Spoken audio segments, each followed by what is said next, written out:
नवाज शरीफ ने खोखले नारे नहीं लगाए। इलेक्शन मुहिम में महंगाई कम करने का वादा किया था। एक साल बाद बिजली सस्ती कर वादा पूरा कर दिखाया।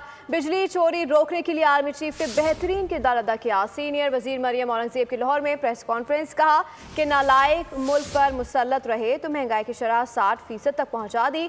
हमने हंसता बसता मुल्क RTS बिछाकर तबाह किया। मुल्क की मईशत की बुनियादें हिलाई और बेड़ा गर्क किया। सीनियर वजीर ने वाजे किया कि सिंध और पंजाब का अपना अपना पानी है, कोई किसी का पानी नहीं चुरा रहा। शहबाज शरीफ को सलूट करती है और इंशाअल्लाह इसी तरह आने वाले दिनों में भी आपको खुशखबरी सुनाई जाएगी। लेकिन इस बात का भी ये सबूत है कि अवामी खिदमत हो, अवाम को रिलीफ देना हो।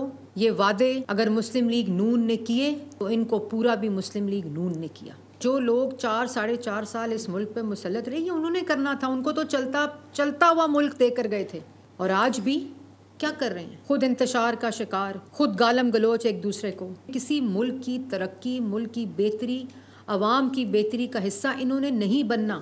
एक इनकी नीयत नहीं है कि अल्लाह ताला ने तौफीक नहीं देनी। ये ऐसा मसला है कि इसके ऊपर हमें किसी को भी, किसी जमात को, किसी फ़र्द को इसके ऊपर सियासत नहीं करनी चाहिए।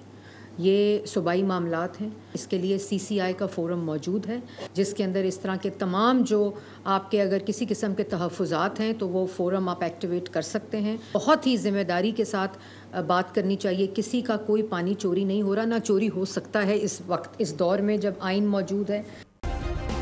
सब्सक्राइब करें और बेल दबाएं ताकि कोई खबर रह न जाए।